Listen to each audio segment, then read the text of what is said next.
नमस्कार दोस्तों, पीसीएस गुरुजी में आपका स्वागत है। दोस्तों, कई दिनों से मैं बीमार चल रहा था, इसलिए मैं वीडियो लेकर नहीं आ पाया हूँ। लेकिन अब काफ़ी समय जब हो गया तो मेरा मन किया कि अब आपसे बात करनी ही चाहिए, क्योंकि एग्ज़ाम आने वाले हैं। एक सवाल लोगों ने मुझसे पूछा पिछले कई दिनों से कि सर, हम 2 साल से तैयारी कर रहे हैं, 3 साल से तैयारी कर रहे हैं, 4 साल तैयारी कर रहे हैं, लेकिन कुछ भी सफलता पीसीएस में नहीं मिली है, क्या किया जाए। अब 2 तरह की असफलताएं होती है। एक होती है कि आपने इंटरव्यू दे दिया या रैंक कम आई या मेंस तक पहुंच गए, एक 19-20 नंबर से रह रहा है, मतलब एक आधा नंबर से रह रहा है, 19-20 हो रहा है वहाँ पे, तो अलग तरह की सफलता है। एक होता है कि आपका पहला स्टेप ही पार नहीं हुआ है। तो मैं यहाँ जो आप बताऊंगा, मैं उनके लिए बताऊंगा जो जिनका पहला पड़ाव भी पार नहीं हो रहा है, पीछे प्री ही नहीं क्रैक हो रहा है और उन्हें 2-3 साल का समय दे दिया है। जो मेरा अनुभव रहा है, जिनका 3-4 साल से तैयारी कर रहे हैं, 4-5 साल तैयारी कर रहे हैं और अभी तक पीसीएस प्री भी नहीं निकाल पाए, तो उनको मैं आज यही कहूंगा कि भाई साहब, आप जो पीसीएस प्री नहीं निकाल पाए हो, इसका एक ही कारण है, वो ये है कि आप लोग या मैं आपसे बात कर रहा हूं, आप आलसी हो, आप बहुत बड़े आलसी हो। आप ख्याली पुलाव पकाते हो। आप चाहते तो हो कि आप एसडीएम बन जाओ, डीएसपी बन जाओ, लेकिन उतनी मेहनत आप कर नहीं रहे हो। अब ये आप मानो या ना मानो, ठीक है। अगर आप 4-5 साल से आप मेहनत कर रहे हो लेकिन आप पीसीएस प्री भी क्रैक नहीं कर पा रहे हो, तो फिर आपके मेहनत में कमी है। और ये जो आलस है ना, ये आपको कहीं का छोड़ेगा नहीं, आपको बर्बाद करके छोड़ेगा। जो बच्चा कुछ थोड़ा बहुत आपके पास है भी ना, वो भी खत्म होगा आपका। अब जो मेन है समय, आपके पास जो अटेम्प्ट है, 4-5-10 अटेम्प्ट जो बाकी होंगे ना, वो भी खत्म हो जाएंगे धीरे धीरे करके, अगर आप ये आलस छोड़ोगे नहीं। इतने कठोर शब्द कहने के लिए पहले तो मैं माफी चाहूंगा, लेकिन क्या करूं मैं आपको। जब मैं इतने सारे लोगों से बात करता हूं तो मैं बस एक ही चीज मैंने महसूस की है कि लोग असफल इसलिए नहीं हो रहे कि उन्हें गाइडेंस की कमी है। वो तो एक कारण है, लेकिन सबसे बड़ा कारण यह है कि लोगों का आलस खत्म नहीं हो रहा। लोग उतना एफर्ट नहीं कर रहे जितना उनको करना चाहिए। इसीलिए मजबूरी में आके मुझे आज ये बोलना पड़ रहा है कि भैया, आप आलसी हो और आपका आलस नहीं जाएगा तो आप समझ जाओ कि आपका जो बचा कुचा समय है, जितना रिसोर्सेस है, वो भी एक दिन खत्म हो जाएंगे और आप बिल्कुल ही सड़क पे आ जाओगे। आप किसी गांव में ना एक आदमी रहता था, एक धनी व्यक्ति रहता था, और वो धनी व्यक्ति का एक ही बेटा था। उसने अपने बेटे को बहुत लाड प्यार से पाला पोसा बड़ा किया, लेकिन कुछ मेहनत नहीं कराई। बस जो वो कहता था, वो बेटा कहता था, वो बात मान लेता था। अब एक दिन क्या हुआ कि वो व्यक्ति बीमार पड़ गया और उसका अंतिम समय जो आने वाला था, उसको लगा कि अब मैं मरने वाला हूं। वो अपने बेटे को बुलाता है, कहता, बेटा, वैसे मुझे तो लगा था कि मैं बहुत साल जीऊंगा, अभी मेरे पास बहुत समय है, लेकिन अब होने को क्या कह सकते हैं, लेकिन अब मेरा अंतिम समय आ गया है। मुझे अफसोस इस बात का है कि मैं तुम्हें ज़्यादा कुछ सिखा नहीं पाया। बस मैं अंत में यही कहना चाहूँगा कि जो भी करना, वो अपने विवेक का इस्तेमाल जरूर करना, अच्छा बुरा सोच के करना। जरूरी नहीं है कि जो दूसरा आदमी बोले उसकी बात मान ही लेना। हर बात को अपनी बुद्धि पर ही टटोलना। इतना कह के वो व्यक्ति मर जाता है। अब जो बेटा होता है, चूंकि ज्यादा अनुभव होता नहीं है, कुछ काम किया नहीं होता है, तो पापा के व्यापार को कंटिन्यू करता है, लेकिन चूंकि अनुभव नहीं है तो बहुत जल्दी उसको बहुत सारे लॉसेस होना शुरू हो जाते हैं। वो मेहनत करने की कोशिश करता है, बट एक्सपीरियंस ना होने के कारण उसको लॉसेस होने शुरू हो जाते हैं। अगल बगल के व्यापारी जो हैं वो संपन्न हो रहे होते हैं, ये इसको लॉस हो रहा होता है। अब एक इसी बीच किसी व्यक्ति के पास जाता है, वो कहता है कि ऐसा क्यों हो रहा है, मैं भी तो मेहनत कर रहा हूँ। तो वो कहता है कि भाई, ये तो तुम्हारे पिछले जन्म का कर्म है, जो तुमने पिछले जन्म में कुकर्म किए होंगे, उस कारण से तुम सफल नहीं हो पा रहे हो। पिछले जन्म में तुमने किसी की व्यापार में हानि की होगी, इसलिए तुम्हें आज व्यापार में तुम्हें हानि हो रहा है। अब ये बात उसके मन में बैठ जाती है। उसको लगता है कि भाई, मेरी तो गलती नहीं कुछ, ये तो पिछले जन्म का जो कुकर्म है या पिछले जन्म का जो कर्म है, मैं वही भोग रहा हूं और मैं कुछ कर सकता नहीं हूं, यही मैं भोगूंगा, गलती मेरी कुछ नहीं है। थोड़ा संतुष्ट हो जाता है, अपनी किस्मत को कोसता है, और धीरे धीरे करके जो नुकसान हो रहा था वो और नुकसान होना शुरू हो जाता है। अंत में इसके पास बहुत कम पैसा बचता है। अब ये सोचता है कि यार अब बिजनेस में फ़ायदा नहीं हो रहा है, तो एक काम करते हैं, खेती में कुछ इन्वेस्ट करते हैं, खेती करते हैं। सुना है किसान आजकल बहुत तरक्की कर रहे हैं।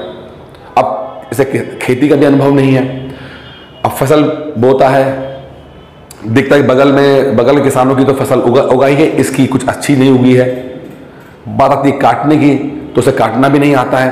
बगल वाले से बोलता है कि भाई तू मेरा काट दे, वो कहता मैं क्यों काटूं, मुझे मेरा अपना काम पड़ा हुआ है। अब ये बड़ा परेशान, कोई पैसा लेके भी काटने को तैयार नहीं, अपनी किस्मत को भोग रहा होता है कि यार पिछले जन्म में मैंने कुकर्म किया, यही इसी कारण से मैं इतना परेशान हूं, ऐसा बाकी और कोई कारण नहीं था, अब मैं कर भी क्या सकता हूं। ऐसे एक दिन वो अपने घर में बैठा होता है, एक भिक्षु उसके दरवाजे को नॉक करता है और बोलता है कि भिक्षा दीजिए।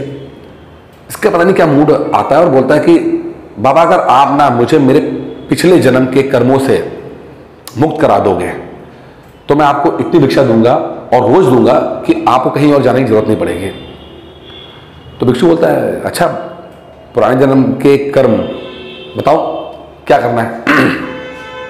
तो ले आता है अपने खेत में, कहते बाबा देखो ये खेत है और मेरे कोई कटाई नहीं कर रहा है, मैं क्या करूं बताइए, मुझे इसमें भी बहुत लॉस हो रहा है, पहले मेरे बिजनेस में लॉस हुआ, आज खेती में लॉस हो रहा है, ये सब मेरे पुराने जन्म का जो कर्म है उसका फल है, आप किसी तरह से मेरे ये इस चीज को आप वो कर दो। भिक्षु कहता है कि यार ये तो आसान काम है, एक काम करो, 2 दराती लिया और एक दराती तुम पकड़ना, एक मैं पकड़ूंगा, और फसल को ऐसे पकड़ेंगे नीचे से काट देंगे, बस ऐसे तो करती है फसल, और क्या होता है। कहता है बाबा मैंने आज तक फसल नहीं काटी, क्या बात कर रहे हो यार, मैंने आज तक फसल नहीं काटी और आप मुझसे कह रहे हो कि मैं काटूं, ये मुझसे नहीं हो पाएगा।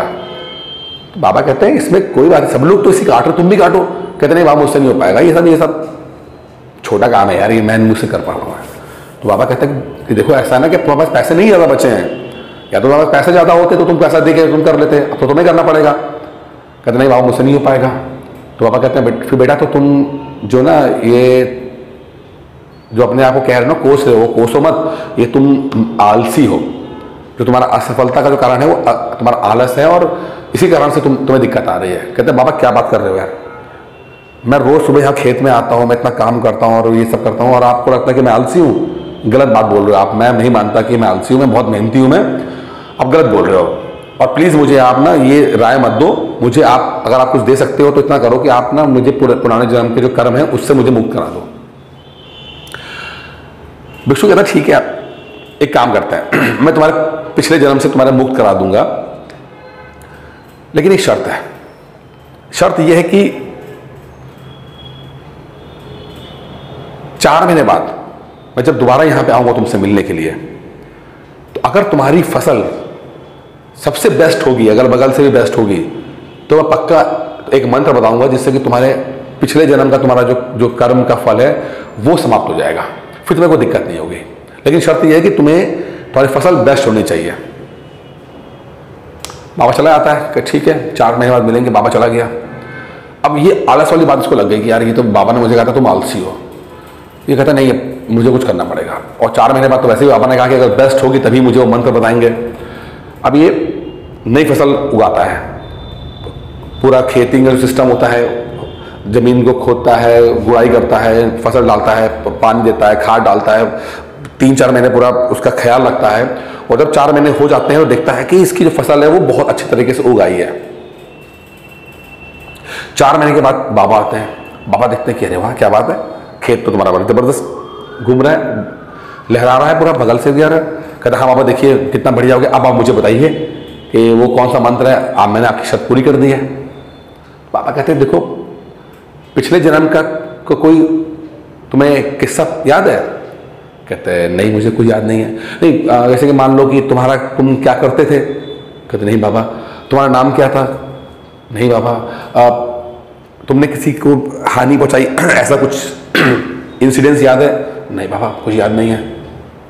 तो बेटा जब तुम्हें कुछ याद नहीं है तो तुम क्यों परेशान हो रहे हो उसमें?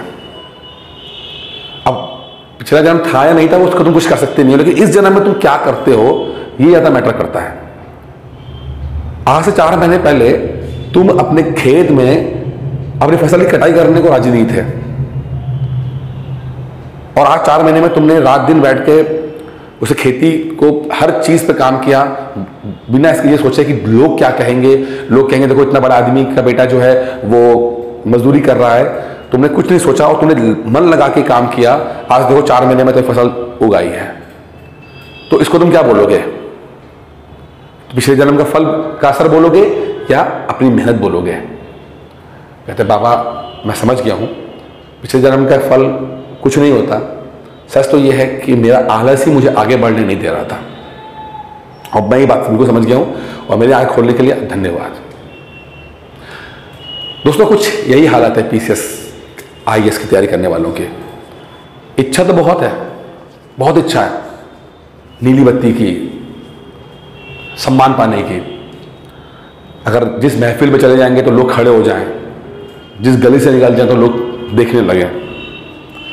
लेकिन उस सम्मान के लिए जो एफर्ट करने की जरूरत होती है उतना शिद्दत नहीं, आपके उतनी शिद्दत से मेहनत नहीं कर पाते हैं। और जब तक आप उतनी शिद्दत से मेहनत नहीं करोगे ना, यकीन मानिए आप कितने भी इंटेलिजेंट हो, वैसे मैं इंटेलिजेंसी मानता ही नहीं कि कोई चीज़ होती है, लेकिन आपको लगता है कितने भी इंटेलिजेंट हो, कितने भी रिसोर्सेज हो आपके पास, कितनी भी कुछ भी हो, आप कभी भी IAS PCS के एग्जाम में सफल नहीं हो पाओगे। और अगर आप मेहनती हो, अगर आपके अंदर डिटर्मिनेशन है, अगर आपके अंदर विल पावर है, आप कितने भी कष्ट में क्यों ना हो, आप कितने भी कम रिसोर्सेज क्यों ना हो, आप कितने भी आप कम इंटेलिजेंट क्यों ना कहें अपने आप को, यकीन मानिए एक न एक दिन आप जरूर सफल हो जाओगे। बस आपको लगे रहना है। बहुत सारे लोग वीडियो देखते रहते हैं, लगातार यूट्यूब पर वीडियो देख रहे हैं, इसका मोटिवेशन, उसका मोटिवेशन, हमारा हमने जो सुना रहे वही मोटिवेशन सुन लिया, सबका सुन लिया।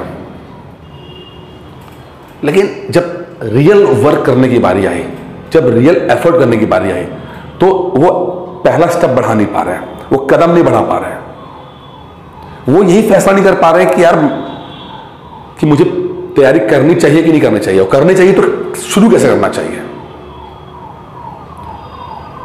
वीडियो पे वीडियो देखे जा रहे हैं। अरे भैया वीडियो देख लेने से, कहानी सुन लेने से आप नहीं बनोगे PCS। कहानी का मकसद होता है आपको बस थोड़ा बहुत डायरेक्शन देना, मोटिवेट करना, लेकिन सिर्फ 1000 कहानियां सुन लेने से आप नहीं बन जाओगे। बनोगे कब?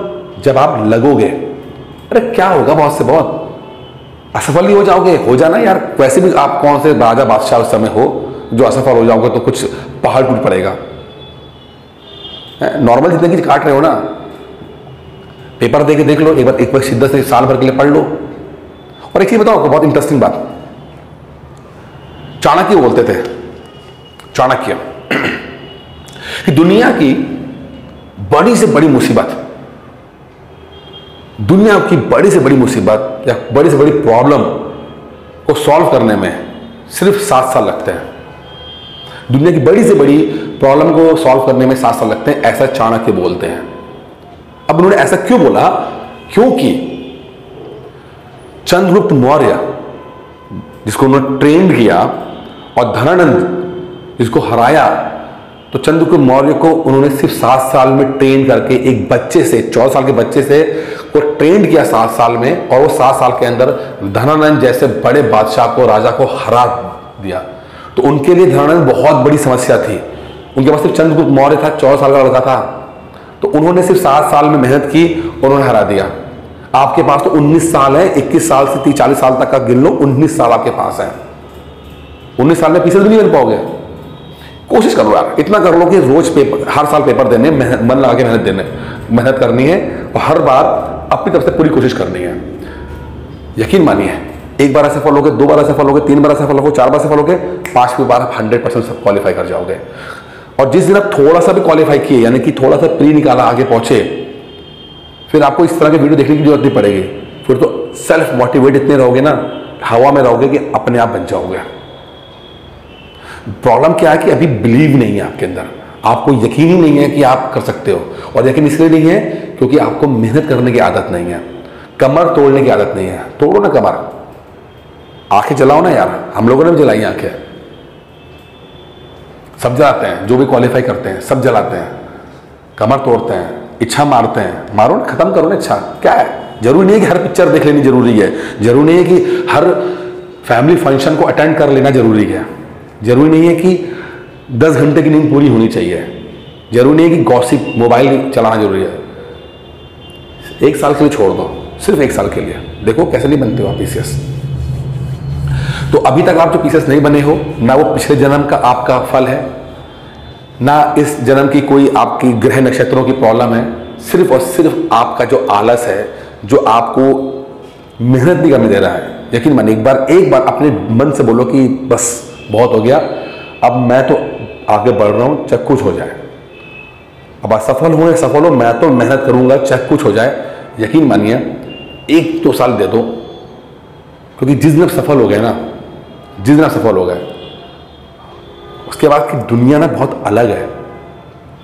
अब जो आप सिर्फ ख्वाब में देखते हो, सोचते हो, वो मान सम्मान इज्जत पैसा, वो सब उस लाइन के उधर है, और उसको लाइन को क्रॉस करना कोई इम्पॉसिबल टास्क नहीं है, सिर्फ साल भर का टास्क है, 1-2 साल बस। एक बार किसी को परवाह नहीं है आपकी, जहां पर हो कोई नहीं आपको ढूंढ रहा, किसी को पड़ी नहीं है कि आप क्या कर रहे हो। 2 साल के लिए गायब हो जाओ, बस 2 साल के लिए गायब हो जाओ। आपको लगता है कि आप बहुत इंपॉर्टेंट हो, लेकिन ऐसा होता नहीं है, आप इतने इंपॉर्टेंट हो नहीं।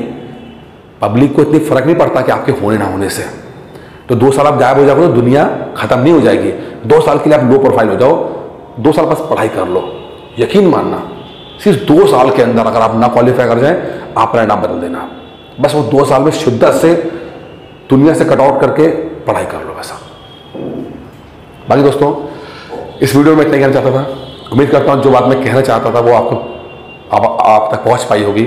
बाकी कोई समस्या हो तो मुझे कॉल करके मुझसे बात जरूर कीजिएगा।